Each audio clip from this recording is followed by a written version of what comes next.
ಇನ್ಮುಂದೆ ತಿರುಮಲದಲ್ಲಿ ಭಕ್ತರಿಗೆ ಆದಷ್ಟು ಬೇಗ ಶ್ರೀವಾಣಿ ದರ್ಶನ ಸಿಗಲಿದೆ. ಈ ಹೊಸ ನೀತಿಯನ್ನು ಪ್ರಾಯೋಗಿಕ ಆಧಾರದ ಮೇಲೆ ಆಗಸ್ಟ್ 1ರಿಂದ 15ರವರೆಗೆ ಜಾರಿಗೆ ತರಲಾಗ್ತಾ ಇದೆ. ಟಿಕೆಟ್ಗಳನ್ನು ಆಫ್ಲೈನ್ನಲ್ಲಿ ಪಡೆದ ನಂತರ ಶ್ರೀವಾರಿ ದರ್ಶನಕ್ಕೆ ಬರುವ ಭಕ್ತರ ಅನುಕೂಲಕ್ಕಾಗಿ ದರ್ಶನದ ಸಮಯದಲ್ಲಿ ಬದಲಾವಣೆ ಮಾಡಲಾಗ್ತಾ ಇದೆ. ಈ ಕುರಿತು ಟಿಟಿಡಿ ಹೆಚ್ಚುವರಿ ಇಒ CH ವೆಂಕಯ್ಯ ಚೌಧರಿ ಮಾಹಿತಿಯನ್ನು ಕೊಟ್ಟಿದ್ದಾರೆ. ತಿರುಮಲದ ಗೋಕುಲಂ ಸಮಾವೇಶ ಮಂದಿರದಲ್ಲಿ ಶ್ರೀವಾಣಿ ದರ್ಶನದ ಕುರಿತು ಇವತ್ತು ಅವರು ಪರಿಶೀಲನಾ ಸಭೆ ನಡೆಸಿದರು. ಮೊದಲು ಬಂದವರಿಗೆ ಮೊದಲ ಆದ್ಯತೆ, ಫಸ್ಟ್ ಕಮ್ ಫಸ್ಟ್ ಸರ್ವ್ ಅನ್ನೋ ರೀತಿಯಲ್ಲಿ ಬೆಳಗ್ಗೆ 10 ಗಂಟೆಯಿಂದ ಟಿಕೆಟ್ ನೀಡಲಾಗುತ್ತೆ. ತಿರುಮಲದ ವೈಕುಂಠಂ ಕ್ಯೂ ಕಾಂಪ್ಲೆಕ್ಸ್ನಲ್ಲಿ 1ರಿಂದ ಟಿಕೆಟ್ ಪಡೆದ ಭಕ್ತರಿಗೆ ವರದಿ ಮಾಡುವ ಸಮಯ ಅದೇ ದಿನ ಸಂಜೆ 4:30ಕ್ಕೆ ಆಗಿರುತ್ತೆ. ರೇಣಿಗುಂಟ ವಿಮಾನ ನಿಲ್ದಾಣದಲ್ಲಿ ಬೆಳಗ್ಗೆ 7ರಿಂದ ಟಿಕೆಟ್ ನೀಡಲಾಗುತ್ತೆ. ಎಂದಿನಂತೆ ತಿರುಮಲದಲ್ಲಿ 800 ಟಿಕೆಟ್ಗಳನ್ನು ಆಫ್ಲೈನ್ನಲ್ಲಿ ಮತ್ತು ರೇಣಿಗುಂಟ ವಿಮಾನ ನಿಲ್ದಾಣದಲ್ಲಿ 200 ಟಿಕೆಟ್ಗಳನ್ನು ನೀಡಲಾಗುತ್ತೆ. ಅಕ್ಟೋಬರ್ 31ರವರೆಗೆ ಮುಂಗಡ ಬುಕ್ಕಿಂಗ್ ಮೂಲಕ ಆನ್ಲೈನ್ನಲ್ಲಿ ಟಿಕೆಟ್ ಪಡೆದ ಭಕ್ತರಿಗೆ ಎಂದಿನಂತೆ ಬೆಳಗ್ಗೆ 10 ಗಂಟೆಗೆ ದರ್ಶನಕ್ಕೆ ಅವಕಾಶವನ್ನು ನೀಡಲಾಗುತ್ತೆ.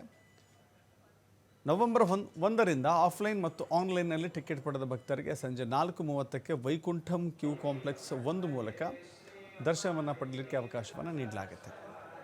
ದೇವಸ್ಥಾನದ ಉಪ ಇಒಗಳು ಲೋಕನಾಥಂ, ವೆಂಕಟಯ್ಯ ಇತರ ಅಧಿಕಾರಿಗಳು ಸಭೆಯಲ್ಲಿ ಭಾಗವಹಿಸಿದ್ದರು.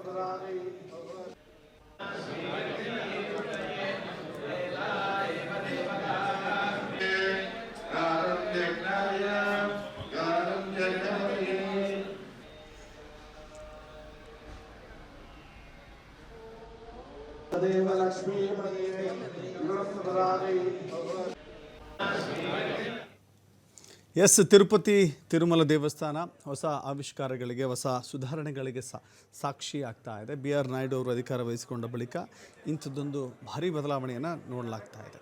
ತಿರುಪತಿ ತಿರುಮಲ ದೇವಸ್ಥಾನ ಈಗ ಭಕ್ತರಿಗೆ ಶ್ರೀವಾರಿ ದರ್ಶನವನ್ನು ನೀಡುವಂಥ ಸಿಹಿ ಸುದ್ದಿ ಕೊಟ್ಟಿದೆ. ಇನ್ನು ಮುಂದೆ ಶ್ರೀವಾಣಿ ದರ್ಶನ ಯಾವುದೇ ದಿನದಂದು ಭಕ್ತರಿಗೆ ಲಭ್ಯವಿರುತ್ತೆ ಅಂತ TTDಯ ಹೆಚ್ಚುವರಿ ಇಒ CH ವೆಂಕಯ್ಯ ಚೌಧರಿ ಹೇಳಿದ್ದಾರೆ.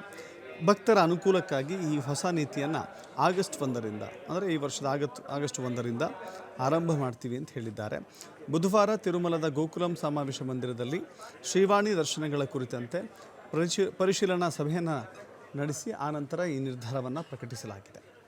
ಪ್ರಸ್ತುತ ನೀತಿಯಿಂದಾಗಿ ಶ್ರೀವಾಣಿ ಟಿಕೆಟ್ ಪಡೆಯಲು ಭಕ್ತರಿಗೆ ಸುಮಾರು 3 ದಿನಗಳು ಬೇಕಾಗ್ತಾ ಇತ್ತು. ಈ ಹಿಂದೆ ಇದೇ ಟಿಕೆಟನ್ನು ಪಡಿಬೇಕು ಅಂತ ಹೇಳಿದ್ರೆ 3 ದಿನ ಬೇಕಾಗ್ತಿತ್ತು. ಇದನ್ನು ತಪ್ಪಿಸಲು ಟಿಕೆಟ್ಗಳನ್ನು ನೀಡಲಾಗುತ್ತೆ, ಜೊತೆಗೆ ಯಾವುದೇ ದಿನದಂದು ದರ್ಶನವನ್ನು ಒದಗಿಸಲಾಗುತ್ತೆ ಅಂತ ಹೇಳಿ ಚೌಧರಿ ವಿವರಿಸಿದ್ದಾರೆ. ಹೊಸ ವ್ಯವಸ್ಥೆಯಿಂದ ಭಕ್ತರು ತಾವು ಆಗಮಿಸಿದ ದಿನವೇ ದರ್ಶನವನ್ನು ಪಡೀಲಿಕ್ಕೆ ಸಾಧ್ಯವಾಗುತ್ತೆ ಅನ್ನೋದು ವಿಶೇಷವಾಗಿದೆ ಇಲ್ಲಿ. ಮತ್ತು ಟಿಕೆಟ್ ವಿತರಣೆ ಮತ್ತು ಸಮಯವನ್ನು ನೋಡೋದಾದರೆ ತಿರುಮಲದಲ್ಲಿ ಬೆಳಗ್ಗೆ 10 ಗಂಟೆಯಿಂದ ಮೊದಲು ಬಂದವರಿಗೆ ಮೊದಲು, ಫಸ್ಟ್ ಕಮ್ ಫಸ್ಟ್ ಸರ್ವ್ ಅಂತ ಹೇಳ್ತಾರಲ್ಲ ಹಾಗೆ, ಅದರ ಆಧಾರದ ಮೇಲೆ ಟಿಕೆಟ್ ಕೊಡಲಾಗುತ್ತೆ. ತಿರುಮಲದ ವೈಕುಂಠಂ ಕ್ಯೂ ಕಾಂಪ್ಲೆಕ್ಸ್ 1 ಅಲ್ಲಿಂದ ಟಿಕೆಟ್ ಪಡೆದ ಭಕ್ತರಿಗೆ ಅದೇ ದಿನ ಸಂಜೆ 4:00ವರೆಗೆ ದರ್ಶನ ಪ್ರಾಪ್ತಿ ಆಗುತ್ತೆ. ಇನ್ನು ರೇಣಿಗುಂಟ ವಿಮಾನ ನಿಲ್ದಾಣದಲ್ಲೂ ಕೂಡ ಟಿಕೆಟ್ ಸಿಗುತ್ತೆ. ಅಲ್ಲೊಂದು 200 ಟಿಕೆಟ್ಗಳನ್ನು ಮಾರಾಟಕ್ಕಿಡಲಾಗುತ್ತೆ. ಆ ಸಂದರ್ಭದಲ್ಲಿ ಯಾರು ಮೊದಲು ಹೋಗ್ತಾರೋ ಅವರಿಗೆ ದರ್ಶನ ಸಿಗುತ್ತೆ.